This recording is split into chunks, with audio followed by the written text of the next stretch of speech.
say 28. 2800 square feet. They're residents, and not really condos. Okay. They're full residents. Is there a garage attached to them, or is there parking for the There's a two drive. vehicles per house? There's a drive-in garage and the driveway wide enough for 2 vehicles. Yes. Okay, so there could be 3 vehicles, 2 vehicles always out on the driveway, and 1 in the garage.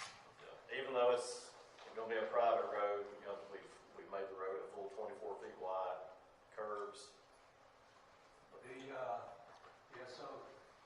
So there's also parking on the road. Well, no, not necessarily, but I'm saying it's. And in these 11 houses, an average of 2 vehicles per house. It's another 22 cars on the road. Not counting kids. Thank you. Next over on this side, Daniel, I think we're on your road. On my road? Yes. Well, I'm an alderman here at the town of Louisville, and I just want to set the record straight on a couple of things that have been said tonight. Number one, Board of Mayor and aldermen have not approved any sewer system of any kind. That is not true. What we have done is we've set some money aside, and it is being held in reserve in the event we can come up with a viable solution for some commercial sewer systems. And so far, we've not seen any of the plans that have been presented to us that we can even hack with for.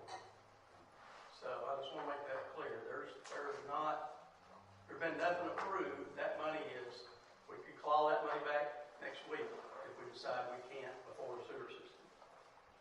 And so I'd like to make that clear. I'd also like to make it clear that, and this was at a workshop not too long ago where we were getting ready for this year's budget. Myself and the recorder of the town did quite a bit of research on where does our money come from that we use to pay for things. And what we found out was the overriding factor for sales tax at this point in the state of Tennessee is population. It doesn't matter where you spend your money, as long as you spend it in the state of Tennessee. The money will come here based on the number of people that live in the town of Louisville. It will not come here. Local sales tax in particular, I'm not saying retail wouldn't help. We could generate some more revenue from retail, but it will not generate that much because local sales tax, 50% goes to Lackey County schools right off the top. So you only have 50% of the local part that even starts this direction. And the overwhelming majority of the money we get is based on population. And that's something that I think we've misunderstood here at the town for a lot of years, so I want us to make sure that we understand it. It's not that I'm against any of the improvements that we're talking about. I'm happy. If we've got business people that want to invest in this town and provide us with the things we'd like to see, I don't have a problem with it. But I don't think the town is going to be able to do a whole lot to help them when it comes to sewer and stuff like that. We just don't have the revenue to do it. So I would also advise this board to be very careful. I think consistency in the way you apply our rules is absolutely the cornerstone of what is done in a situation like this. You need to be very careful about setting a precedent or having other people that have been turned down for similar situations and now approving it for someone based for any other reason. So I would just urge you to be careful about that. And think about consistency because that is the key to a government that is trying to do the right thing, in my opinion. Thank you. Right. Anyone else on that road? Okay, I think I'm on the back road. Over here? Yes, sir. Chris Winston, I live directly across from that property. If you mirror that land with the land on the opposite side of each other, it would cover about 6 lots. Currently, there's about 3 houses on it.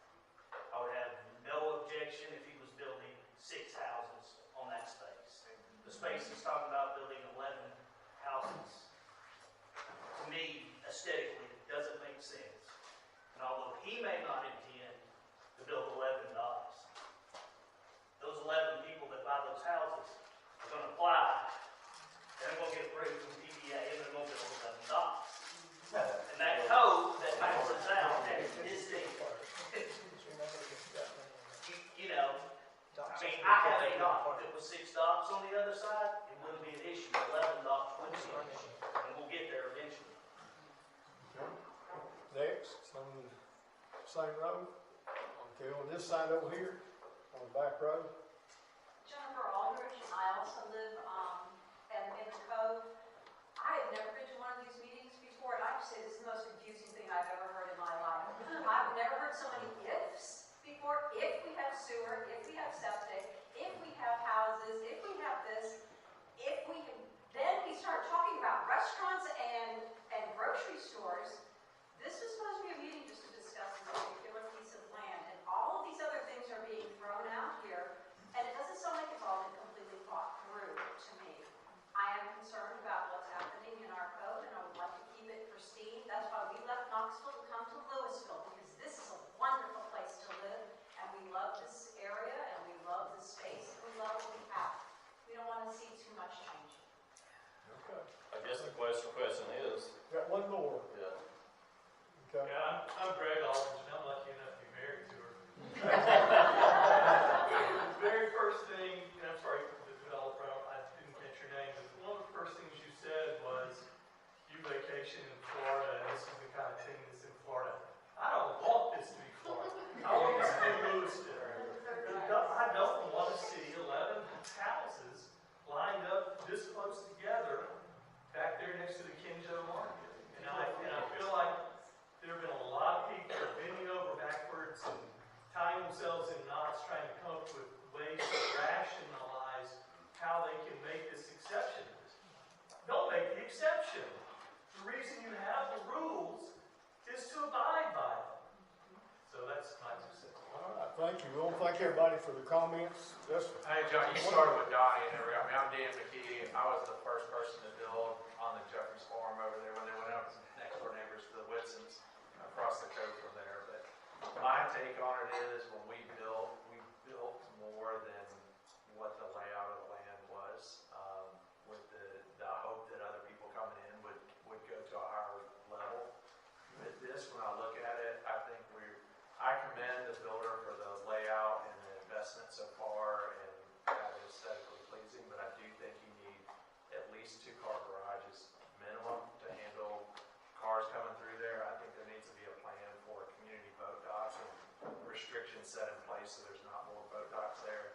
And I completely agree about the density, that it shouldn't be, I mean, looking at that land and the floodplain and everything, there shouldn't be more than about 4 to 6 houses, but it's up to y'all to follow the rules. Okay. Thank you. We want to thank everybody for the comments. Now it's up to the board. I have a question. Is this 5 acres total land? Or is it 5 acres that one with the parcel's water? 5.84. In the water. How much do you have total? There's 9.84 total there. So there's 5.4 out of the water. Yes. Okay. Okay.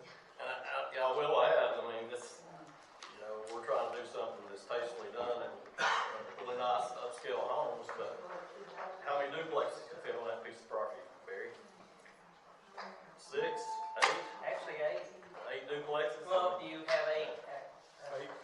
not 8 buildings, 8 what? residents. 4 buildings. 4 buildings. Okay, board. Thank you. We've heard from everybody.